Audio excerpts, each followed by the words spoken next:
नमस्ते दोस्तों, मैं रमेश मेहता। दोस्तों, कैसे हो? हमारी कहानी में आप सबका स्वागत है।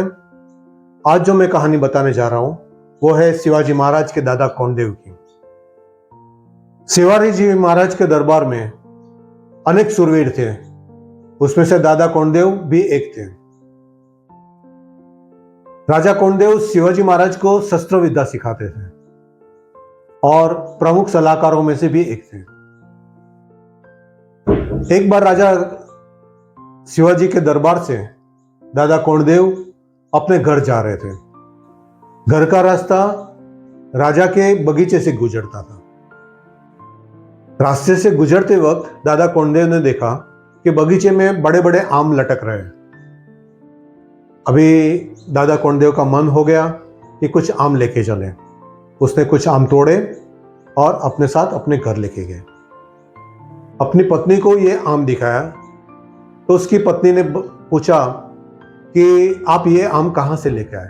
तभी दादा कोंडदेव ने कहा, मैं राजा के बगीचे से लेके आया हूं। तभी उसकी पत्नी ने पूछा, क्या आप ये आम लेते वक्त राजा से आज्ञा ली क्या? अभी दादा कोंडदेव को अपनी गलती का एहसास हुआ। अपना मन ग्लानि से भर गया।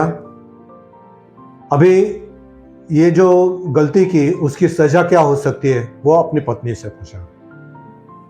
तो उसकी पत्नी ने बताया कि ये आम तोड़ने के लिए जो हाथ बढ़े उस हाथ को काट देना चाहिए। दादा कोंडदेव ने तुरंत म्यान से तलवार बाहर निकाल ली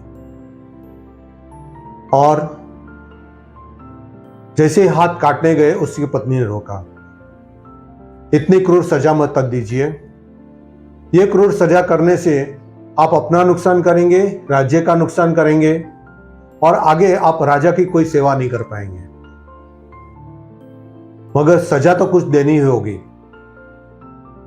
तो आपके जो दोनों कुर्ते हैं, दोनों कुर्ते के हाथ काट दो। अभी दादा कोंडदेव ने ऐसे ही किया। फिर उसकी पत्नी ने कहा, इसके बाद अभी ऐसी कोई गलती मत करना। अभी दादा कोंडदेव दूसरे दिन वही कुर्ता पहन के दरबार में गए। दरबार में दरबारियों ने देखा तो वो हंसने लगे। फिर दरबारियों ने पूछा, दादाजी, सब दादाजी उसको बुलाते थे, दादाजी आपका ये कुर्ते का दोनों हाथ कहां गए? तो दादा कोंडदेव ने सारी सच बात बता दी। और इसके बाद दादा कोंडदेव हमेशा बिना हाथ का कुर्ता पहना करते थे ताकि उसको एहसास रहे कि उससे कोई गलती नहीं हुई। दोस्तों, जब तक तुम्हारा हक का है वही लीजिए, बिना हक का है तो पूछे बिना बिल्कुल नहीं लेना चाहिए। हमेशा सत्य बोलना चाहिए। तो ये सीख मिलती है हमें। तो आगे भी आपको शिवाजी की और भी कहानी बताऊंगा। तब तक के लिए आप मेरी इस चैनल को लाइक कीजिए, सब्सक्राइब कीजिए, फॉलो कीजिए। सब्सक्राइब करना बिल्कुल न भूलिए और आप कुछ कमेंट भी कीजिए ताकि मुझे पता चले कि आप क्या मेरे लिए सोच रहे हो। धन्यवाद। जय श्री कृष्ण।